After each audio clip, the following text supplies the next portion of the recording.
উচ্চ মাধ্যমিক পড়াশোনা করার ক্ষেত্রে ক্লাস 11 এবং ক্লাস 12 পরীক্ষা হতো, কিন্তু সেমিস্টার সিস্টেম চালু হওয়ার পর থেকে বছরে 2টি সেমিস্টার অর্থাৎ ক্লাস 11-এ 2টি সেমিস্টার এবং ক্লাস 12-এ 2টি সেমিস্টার শুরু হয়েছে। যে সমস্ত ক্যান্ডিডেট এখনও পর্যন্ত উচ্চ মাধ্যমিক পরীক্ষা দেয়নি বা পরীক্ষায় অনুত্তীর্ণ হয়েছে তারা অ্যানুয়াল সিস্টেম থেকে সেমিস্টার সিস্টেমে আসতে পারবে। কাউন্সিলের তরফ থেকে 2রা এপ্রিল এমন একটি নোটিফিকেশন দিয়ে জানানো হয়েছিল এবং বলা হয়েছিল 25শে এপ্রিল থেকে কাউন্সিলের নির্দিষ্ট পোর্টালে স্কুল লগইনে একটি অপশন ফর্ম ফিল আপ করতে হবে। অ্যানুয়াল সিস্টেম থেকে সেমিস্টার সিস্টেমে আসতে গেলে অবশ্যই একটি অপশন ফর্ম ফিল আপ করতে হবে। আজকে 29 তারিখ কাউন্সিলের পোর্টালে সেই সেমিস্টার সিস্টেমের অপশন এসেছে কিনা আমরা একবার চেক করে নেব। এখানে কাউন্সিলের পোর্টালে লগ ইন করে গেছি।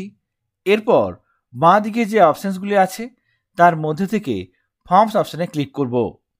এখানে এই ফর্মস অপশানে ক্লিক করলেই 2টি অপশান আসবে, স্কুল অ্যাপ্লিকেশন এবং স্টুডেন্ট অ্যাপ্লিকেশন।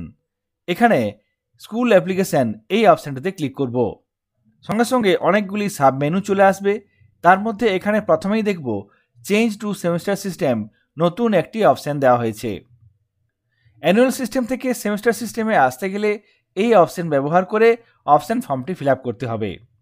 এখানে এই অপশানটি ক্লিক করে দেখে নেব বর্তমানে এই অপশানটির অবস্থা। এখানে এই অপশানটিতে ক্লিক করব।